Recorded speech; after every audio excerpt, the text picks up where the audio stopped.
January 27, 2023. I'm sorry. I didn't get the question.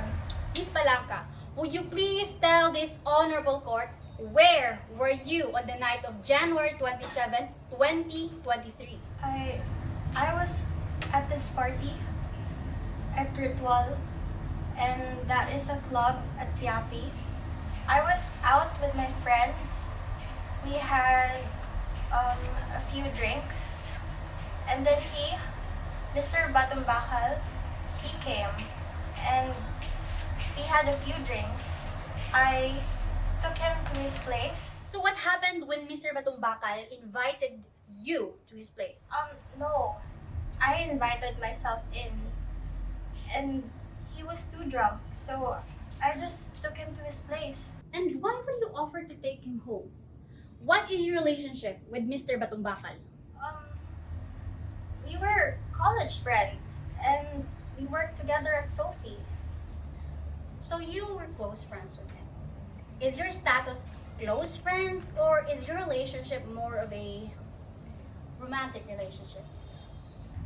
No. I wouldn't say it was romantic.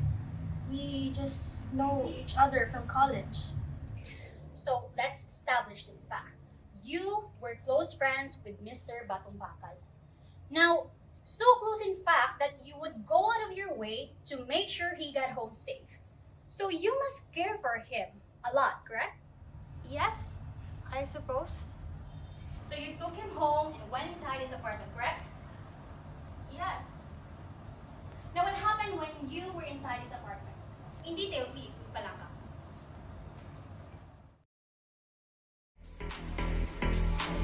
Tryna shine like me, I see ya. You're not me, Tryna shine like me, I see ya. You're not me, Tryna shine like me, I see ya. You're not me, Tryna shine like me, I see ya. You're not me, Shout it, keep shaking it, keep shaking it, keep shaking it. Shout it, keep shaking it, keep shaking it, keep shaking it. Shout it, keep shaking it, keep shaking it, keep shaking it. Shout it, keep shaking it, keep shaking it, keep shaking it. Tryna shine like me, I see ya. You're not me.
Good morning, Mr. Batumbakal.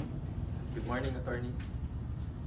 My first question is, can you state for the record what your relationship with Miss Maria Pai V. Palanca is? We were co-workers. We met at college. Co-workers, I see. So, there's nothing romantic going on between the two of you? No, nothing romantic, attorney. Nothing romantic. So, during the night, the party you mentioned, I have this question for you, Mr. Alex Batumbakal. Did you drink any alcohol? Yes, I'd say we had a few drinks. Few drinks. Yes, attorney. Since you had drinks, Mr. Batumbakal, would you say you had enough to get you drunk? Yes. In fact, you got so drunk that Miss Palanca had to take you home because you couldn't take care of yourself, Mr. Batumbakal. Well, I suppose. Answer the question, Mr. Batumbakal. Yes, attorney. I got drunk. You got drunk? So what happened during that night? Objection, Your Honor, leading. Sustained. Thank you, Your Honor. So let me rephrase the question, Mr. Batumbakal. What happened during that night? Or were you too drunk that you couldn't remember anything at all? Your Honor, objection, leading again. Sustained. Counsel, please ask substantive questions. Very well, Your Honor. So now, Mr. Batumbakal, we have established that you were drunk. So let me ask you this question. Would you agree that you might have some lapses in your memory and recollection during that night? I don't know if I could say that there were lapses, but I remember some things. Can you please tell this honorable court, how did Miss Blanca get those bruises? How did she sustain those bruises? Mr. Batumbakal, please answer. I don't know how she got them that night, attorney. So, during January or on the night of January 27, 2023, is it true that you put your hands on the person of Miss Maria Palanca? I only did it to stop her from coming at me. She didn't stop. I had no choice but No choice? But you had to harm a woman significantly smaller than you, Mr. Objection, Batumbakal. speculation. Sustained. No further questions, Your Honor. The equal protection of the law simply requires that all persons or things similarly situated should be treated alike, both as to rights conferred and responsibilities imposed.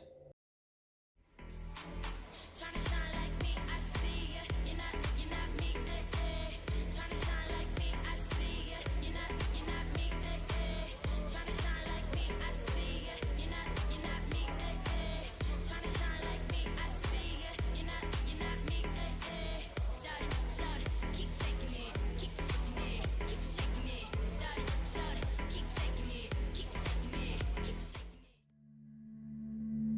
The inequality between men and women is a historical fact, not subject for dispute. However, the case at bar strongly tells the court that some preconceived notions about society can be misled by a simple view of human history. It is thus improper, in the words of Justice Leonen, to think that women are always the victims. Societal and cultural expectations on masculinity force men to keep quiet about being a victim, adding to a unique experience of male victims of domestic abuse. This court finds the accused, Maria Pai V. Palanca, guilty beyond reasonable doubt of the crime of